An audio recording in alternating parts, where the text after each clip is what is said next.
我们现在来到了这架飞机里，然后它坐落在这片小森林里。然后现在我们要去听飞机的主人要讲这个飞机的故事啦，走。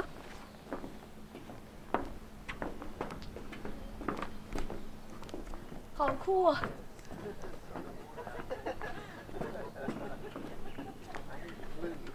！Oh, so many people here. 漂亮 Oh, thank you. It's Chinese.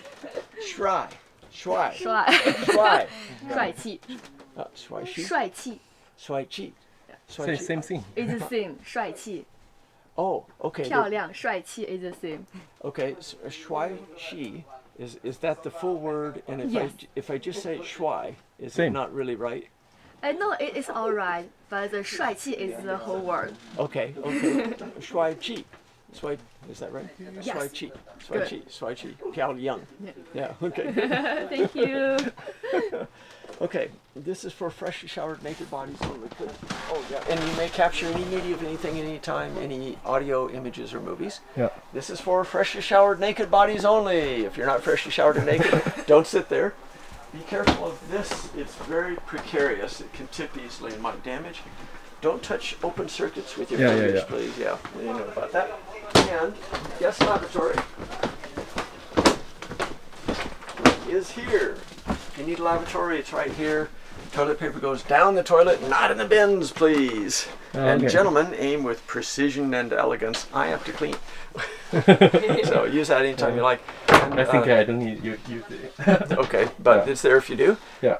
My very crude Stone Knives and Bearskins glass shower, which is sort of a media production favorite because it's so funny, because it's so crude. Yeah. And going forward, okay, go forth. Now you gotta get bobby pins. Is it Apple, right? Yes, it's a Mac Plus. It's 1985 vintage. 1985. And you may exercise anything you like. It's a ball mouse. It'll take a little while for a hardware check to finish, and then it'll boot. And stories. Are you an electrical engineer? Yeah, I'm a classic nerd. I'm a circuit design engineer, but the most important work I'm doing right now is ishikiai.com. Ishiki is Japanese for Ishu, conscious AI. Now, if anyone's interested, it's there's a link to it on airplanehome.com. Airplanehome.com is the website for this project. 我没有见过这个机器，因为它的鼠标跟我们平时用的不太一样。鼠标转。它的鼠标 Made in Japan， 跟我们平时那个不一样。它不是说我摁一下然后松了就可以，我要一直摁在这里，然后这样往下拖拽。哇，这个是第一代的苹果电脑，看起来跟现在的好不一样。酷。One man. 酷。爷爷都是在吃罐头哎。这应该是也是在山里面，然后他应该买不到什么食物吧，这都是储存的罐头。然后这个茶，我刚才有问他是不是平时喝茶，他说这都是来的客人给他带的，可是他的身体不太能喝茶。Chinese tea。Let's all go to the wing. I have 3 stories about the project. The first is the vision and logistics for this project. The second is how you can do it too. And the third is a fairy tale about how jetliners change your perception of what a home is. They take about 20 or maybe 25 minutes. I have 3 stories. They're informal. If you get bored, just go do other things. Wait for me for guidance for the flight deck and cabin, please. And if you have a question or a comment or anything you need to inject, just go ahead. These are informal, so just interrupt me anytime you like. Also interrupt me for translation time if you like. The first story is the vision and logistics for this project, how I did it and why. The second story is how you can do it too, and much better than I did by avoiding my mistakes, which I'm transparent about. And the third story is a fairy tale about how jetliners change your perception of what a home is. Okay, all ready? Yes. All set? Okay, Jetliners, oh actually, so new word, Feiji, Kaji. Do you use Kaji? 飞机 Feiji? Okay. This seems to be a dialect thing, as best I can tell, because sometimes I'm told Kaji for passenger jetliners, Kaji, whereas 客 for 机，客机， Kuji. 客机， Kuji. Okay, Yeah. Kuji, avion, and jetliners, and how do I say jetliner in Pakistani? I don't know if I just plane. Yeah. Plane, okay, and plane, okay. Okay, so I'll go with avion because we have lots of avion people. Okay, avion are flying homes. They provide everything you need to live except a clothes washer and a shower, which are easy to install. They're fabricated at aerospace technology levels with performance metrics which are far superior to ordinary homes, and during normal times they retire at the rate of about 3 every day. Mostly they're just flown to a scrapyard and shredded. At the very same time, on the very same planet, the very same species wanders around in places like that. They gather sticks. They take the sticks someplace and pound them together with metal spikes to make homes. Primitive, even for our species. So, on planet Earth, there are groups of people pounding sticks together with metal spikes to make primitive homes. Other groups of people on the same planet at the same time shredding the planet's finest aerospace class flying homes. It's completely irrational, and it'll stop someday in my estimation. But first, a really gorgeous, compelling example of the vision is needed. But this isn't it, because I made a key mistake on the front end with this project. I partnered with one of the shredders, with one of the salvage companies. It was a terrible mistake. We exchanged lots of emails, but it all boils down to this kind of a conversation.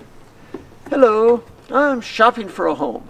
How would you like to obliterate a home, just completely destroy it, and I'll give you my good hard-earned money for the rubble which is left?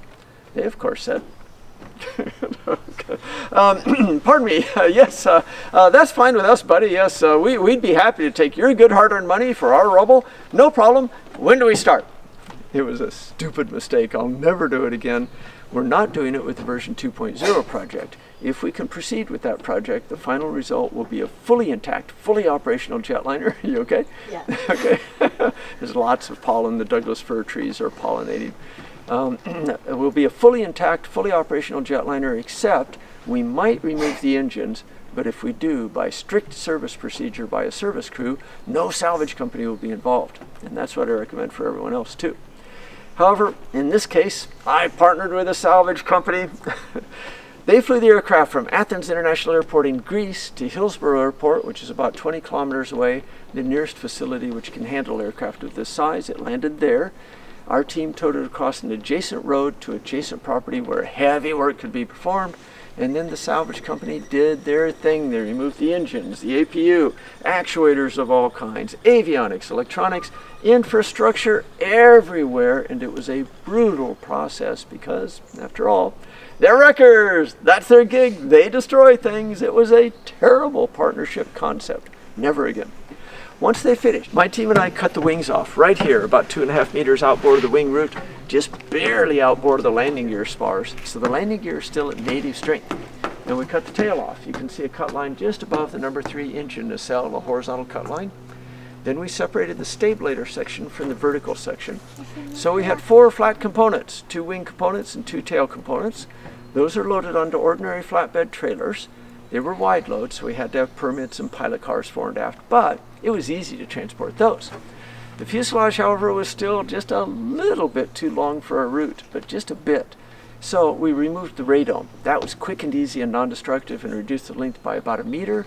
Normally wouldn't be worth troubling ourselves with, but 1 meter was just enough. So we removed the radome.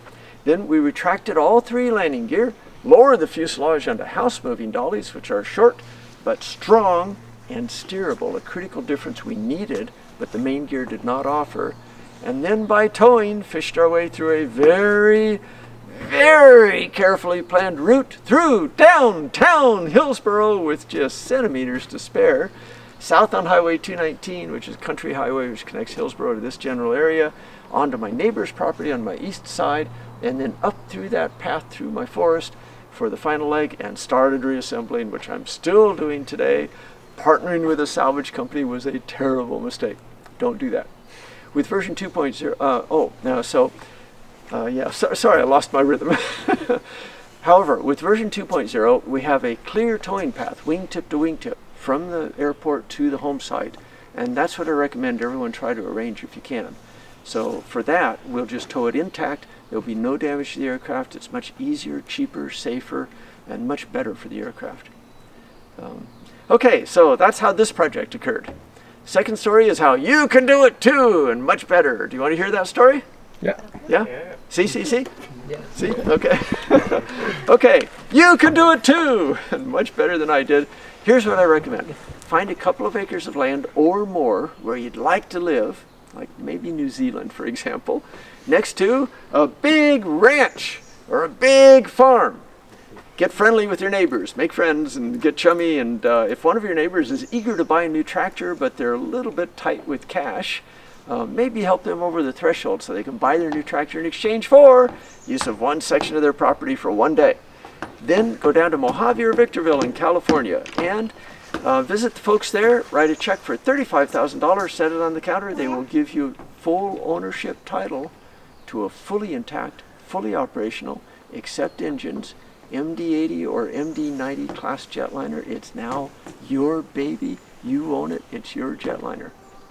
You'll need engines. My recommendation is to consider outright purchase of engines. They may be fairly cheap for that era of aircraft. However, leasing is an option. If you lease, my guess is that about $15,000 will provide engines for a couple of weeks. And you'll need fuel. If you come to this area, about $10,000 worth of fuel. New Zealand, much more. And you'll need a ferry crew. Maybe $2,500 to $5,000. So for this area, you're up to about $65,000. I recommend allocating $100,000 for the project because in addition to the big ticket items, you'll have lots of little cost as well. So allocate another roughly 50% for the small costs. Then the ferry crew will fly the jetliner from Mojave or Victorville to your neighbor's property and land on your neighbor's property. They'll notice a bright, shiny new red tractor alongside as they're rolling out. Then just taxi or tow to your adjacent or nearby property when you arrive. Attach the water service with a quarter-turn airport ramp connector, just like they do at the airport gates, just like I did. Attach the sewer service with a quarter-turn airport ramp connector. The process takes about as long as my description of the process. Insert the external power connector. You'll also need a 60 hertz or in some countries 50 hertz to 400 hertz power converter because grid power is 50 or 60 hertz. Ship power is always 400 hertz. Those are readily available, inexpensive, and very high quality from Shenzhen, China. Installation is in the electronics bay. It's a little bit technical, but not too bad. I can help you with it if you like. Then add a shower and a clothes washer and a dehydrator. I'll explain about the dehydrator later. And you are home. And what you're home in is an aerospace class sealed pressure canister. Dust can't get in, let alone insects or rodents. There's no wood. It will last almost forever. With conventional homes, about 100 years is typical lifetime. If you have kids, your kids grow up and then they go off to college or work, whatever they do, and then they buy a new home because your home's on a downhill slide and there are other big complications as well. So they have to work. They're trapped in a working life because they have a multi-decade mortgage to support. If they have kids, their kids grow up and then they go off to college or work, whatever they do, and then they buy a new home because your kid's home, their parents' home, is on a downhill slide and the other complications are still there. So they're trapped in a working life too. Every generation's trapped in a working life to support a multi-decade mortgage. Whereas with a jetliner home, your kids are free to do other things in life because the jetliner will last almost forever. Come on up if you like. Yeah, good. However, what I actually recommend is this. When your kids reach adulthood, help them establish their own jetliner home. Now you have two. When your grandkids reach adulthood, you and your kids help your grandkids establish their jetliner home. Now you have three. When your great-grandkids grow up, they can move into yours because you'll be a ghost by that time. So with 3 jetliner homes, you've established freedom from home mortgages for your family essentially forever. You can do all your kids and their kids and their kids and their kids can do other things in life. You'll need a dehydrator because it's a sealed pressure canister. With conventional homes, the organic materials, the wood structure, allows the home to breathe with the outdoor environment, so indoor humidity escapes through the structure to the outdoors. That cannot happen with a jetliner, and human activity generates a lot of moisture, so you'll have to have a dehydrator from the very first day. They're about $100 or $150 at an appliance or a home improvement store. Mine's in my climate control bay, runs on a timer, starts at 1 a.m. and runs for 4 hours, removes moisture from the air and dumps it overboard through a native drain mast. And you'll have to have one for the first day as well.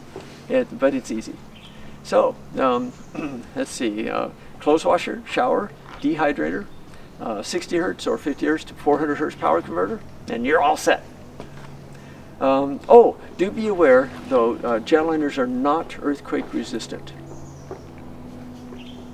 They're earthquake proof. There has never been an earthquake in the geologic history of planet Earth which can overwhelm a jetliner suspension system, not even close. And you sort of know that because you've heard news reports about really bad earthquakes. You've heard the news people say, oh, it was terrible. Many people perished. They were crushed by collapsing debris from collapsing homes and buildings. It's really sad. It's awful. They lost 2 major buildings in their city. One of their bridges collapsed. There's extensive damage to their infrastructure, the highway system, the electrical grid, and other infrastructure. It's really awful. Oh, also out at their international airport, all the jetliners were shaken and destroyed. Ever hear that? Never? Yeah, you've never heard that, have you? Because it's never happened. The jetliners are perfectly fine. It's nothing to them unless a building falls onto them, and I've never heard of that either. In fact, even ordinary cars and trucks are fine too, unless something falls onto them, and their suspension systems are not nearly as rugged as a jetliner suspension system. So, it's not earthquake resistant. It's earthquake proof. Also, jetliners are not wind resistant. They're wind? Yes. Thank you. The fastest linear winds ever measured on planet Earth are about 2.5 times slower than the ordinary cruise speed of the jetliner. For a jetliner, the worst typhoon ever is like a slow day at work. Tornado winds reach a peak of about half cruise speed. They're no threat either. So earthquake proof, wind proof, and cost much less than an ordinary home, far higher performance metrics, and you can do it. You can genuinely do it. You can consider other aircraft too. The MD-80s and MD-90s are the lowest price I know for complete fully functional aircraft right now, but there are 737s, A320s, 757s, and a variety of other aircraft. If you want to go castle class, get a wide body. This provides about 99 square meters of floor space. Wide bodies like 747-400 provide 450 square meters of floor space, and that does not include the cargo bays. In the case of narrow bodies, you must crouch down in the cargo bays, although the kids are fine. But in the wide bodies, you can stand up. Generally, you can stand up in the cargo bays, so that's additional beyond the 450 square meter in the case of a 747-400, for example. Yeah. Okay, so you can do it too. The third story is a fairy tale about how jetliners change your perception of what a home is. Do you want to hear the fairy tale? Yeah? Yeah? Okay. If you get bored, just let me know. Okay, this is a fairy tale. It's a summertime fairy tale, so we're at about the right time of year. And you're the main characters in the fairy tale, so put yourself in the center of the story as I tell it. Imagine that this is your story. You're living it as I explain. Okay, all set? No. Sorry. No. Okay, it's summertime. The grass has been growing. It's time to mow the lawn. So you pull the lawnmower out of the shed, fill it with fuel, pull on the rope, and boom, it starts up, and you start mowing the lawn. Everything's fine. Everything's fine. Then suddenly, it stops. Nuts. You're not interested in lawnmowers. You don't care about small engines. Not your thing. You just want it to work.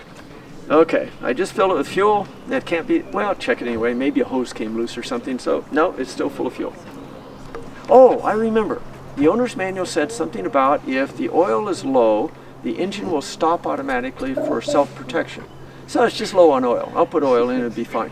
So you pull out the dipstick and, oh, it's in mid-range. It's not an oil problem. It's the oil's right in the middle of the level. And nuts. What do I do? Well, maybe I just buy a new lawn. Oh, wait, what's that widget? You see a widget. It's part of the engine mechanism. It looks replaceable and it looks wrong. It looks hot. You can see heat waves emanating from it. The paint around it looks charred. You've never seen it like that before. I don't know what that widget is. I don't know what it does, but it doesn't look right. It looks wrong. maybe if I replace that widget, my lawnmower will be okay. So you pull your phone out of your pocket, you capture a couple of images of the widget, you tap in the model number and the serial number of the engine and the lawnmower, go inside, sit at your computer and pull up DuckDuckGo.com and enter the information about your lawnmower widget in DuckDuckGo.com, which dutifully returns a bunch of pages about lawnmower widgets.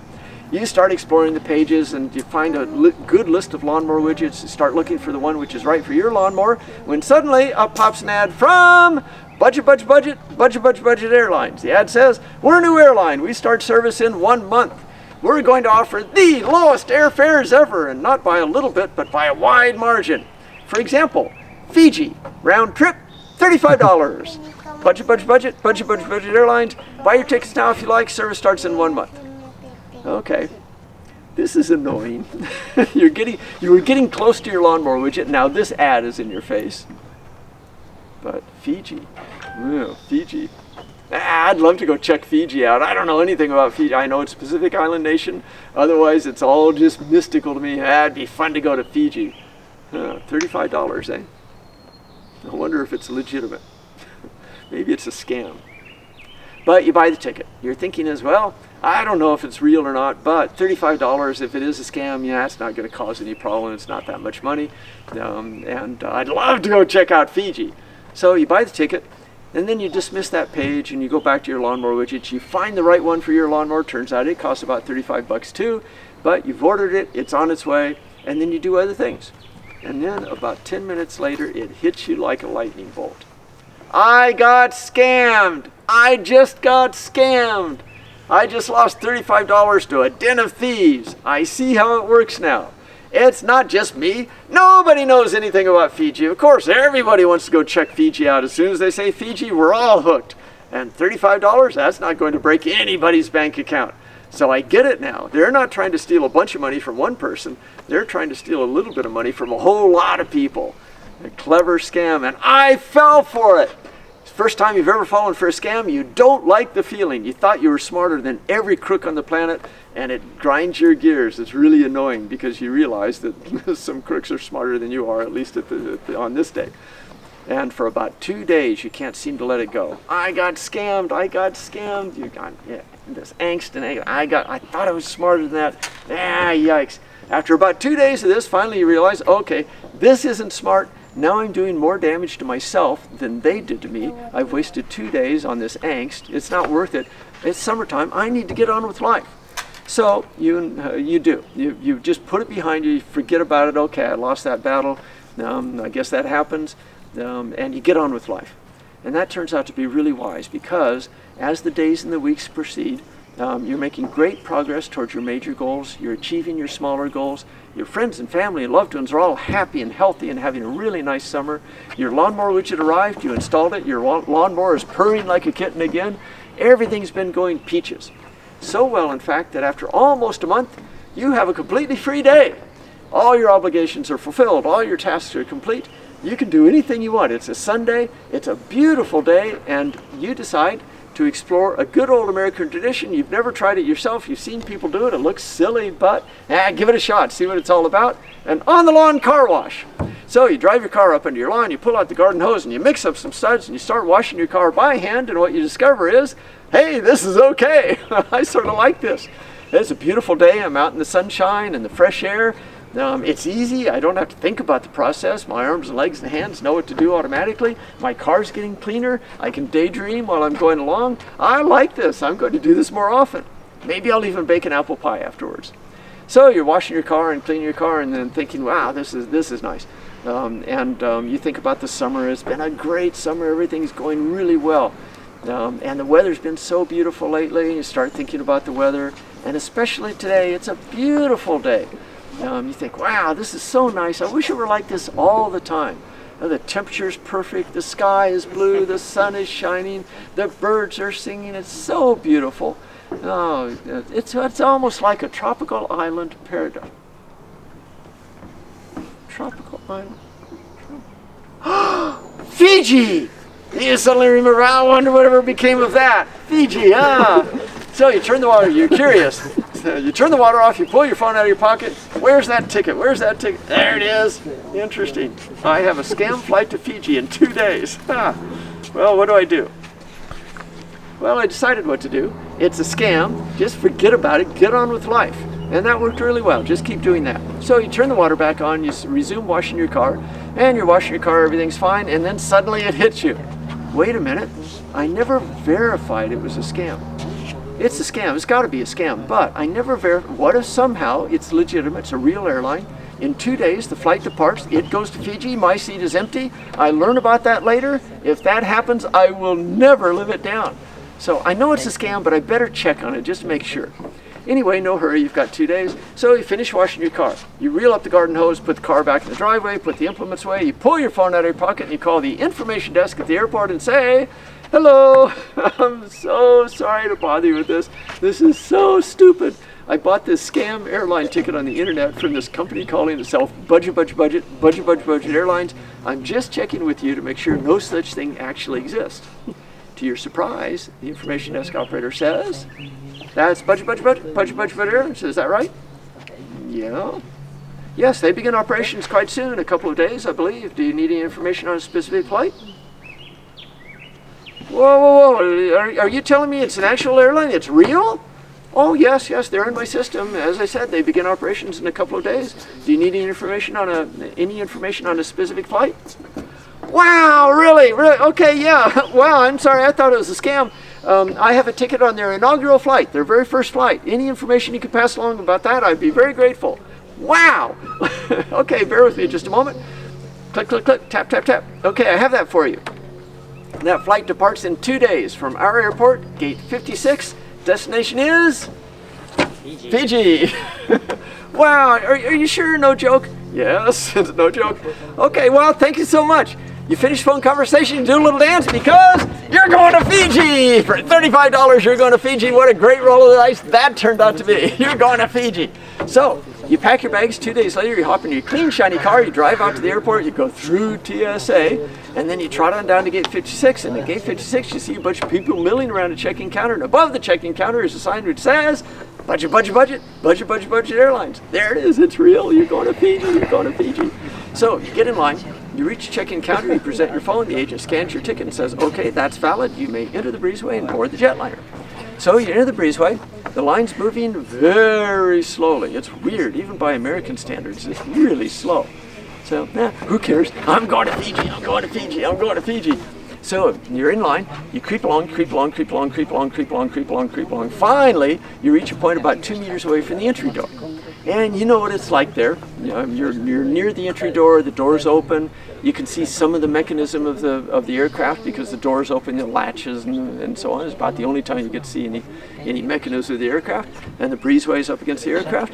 And you can see the door mechanism. And what you always see, of course, is beautiful sculpted aluminum, strong, heavy latches, elegant, refined aerospace technology. That's what you always see, except today. This time what you see is sections of 2x4s, the heads of nails. Whoa, that's not right. What's that? You look at the other side, same thing, sections of 2x4s, the heads of nails. Whoa. You feel yourself slipping into the twilight zone. That's not right. Oh, wait, this is their first flight, their inaugural flight. Okay, it's just a facade. It's not the actual aircraft. It's just a facade. It's like a tribute to the great sailing ships or something. You know, how we got here. It's just a tribute on their first flight. Something like that. It's got to be something like that. By this time, the line in front of you has cleared. So you take a couple of steps forward, look inside the cabin, and oh my God, 2x4s everywhere. Holy cow. Plywood floors. Oh, drywall. Oh, now you're spooked. You're solidly in the twilight zone. You don't know what to think. You don't know what to do. You're sort of in shock. You take a couple of steps backward, and you just stand there. The flight attendant notices this, comes forward and says, "Hello, please board the jetliner. People are waiting behind you. Please board." And you say, "Well, yeah, but this. Oh, God, I don't get it. Is this thing safe?" Flight attendant suddenly realizes what's happening and says, "Oh, you don't know the story of Budget Airlines, do you?" And you say, "Well, no, is this thing safe?" Flight attendant says, "We're Budget Airlines. Our mission in life is to provide airfares which are so low that anyone can afford to fly anywhere, anytime. And as we formed our corporation, we had an epiphany. We realized we could achieve that goal if we could simply eliminate the most costly aspect of air travel, aerospace technology. It is so expensive. So we simply sidestepped aerospace technology. We used conventional home construction technology to fabricate our jetliners, save so much money. That's how we can afford to fly to Fiji and back for $35. Don't worry, this is our inaugural flight, our first flight, but we're confident. We're going to loft this baby 11 kilometers up into the sky, and then we're going to thrust her forward at almost the speed of sound. As I said, we're confident. We think she'll hold together, so come on board. We're flying to Fiji. How do you feel? Not good. Nervous? Uncomfortable? How do you feel? How do you feel? Yeah? How do you feel? Yeah? How do you feel? Are you nervous? Are you uncomfortable? Yeah? Nervous? Everybody nervous? Yeah? Me too. Every time I walk into a conventional home. And so will you. If you live in a jetliner for a couple of weeks or a month or so, this will become your concept of home construction technology. You will never go back, just like you would never board a budget airlines flight. This will become, you'll realize that you accepted conventional home construction technology only because that's all you ever knew since the day you were born. That was just the way the world was. After the contrast, you never go back. Okay. Maybe too long a story, eh? No? Okay. You proved your point. Yeah. But yeah. you proved your point. Thank you. Yeah, thank you. Sometimes it gets more traction than other times. I don't know quite why. This is a smart group, and other groups are smart groups. But sometimes, oh, yeah, I see now. I get it now. Okay, stories are done. 前面老爷爷讲了3个故事，大概的意思呢，就是如果大家有同样的想法，想把飞机打造成家，希望大家可以避免他的错误，吸取经验，可以做得更好。他在1999年花费了10万美金购买了这架飞机，实际上它是一架闲置的退休的波音727。有趣的是，网站售价35美元，老爷爷心想，就算被骗呢，也只是35美元。联系之后呢，才知道飞机真的售价35美元，但是运输啊、拆分等等费用加起来共计10万美金。然后听说这片小森林当年购买价也是10万美金，所以老爷爷在这里安家共计20万美金。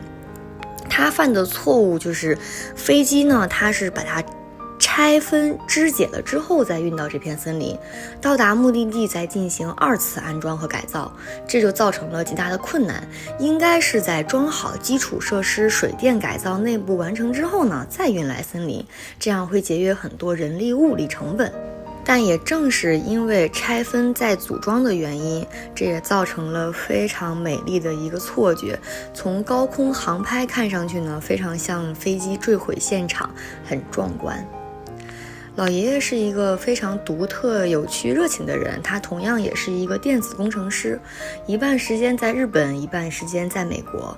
这架飞机他也称之为是研究项目，同样也是他的家。飞机内甚至还有苹果初代的电脑，非常有收藏价值，这个前面我有提到过。老爷爷的家呢，它是免费参观的，如果只是想看飞机外部拍照无需预约，想进入内部参观需要在他的网站上预约，网站我已经打到屏幕下方啦，给他发邮件即可，老爷爷会非常热情的回复，并且我还收到了他回复很多4字祝福成语，看来也是一个热爱各国文化的人。他把飞机搬到森林里面安家，这本身就是一件超凡脱俗的事情。就世界各地慕名而来的人非常多，老爷爷把自己独特的人生经历传递给更多的人，希望大家都可以按照自己喜欢的意愿生活。感谢你的观看，欢迎关注、点赞加收藏，谢谢你的喜欢。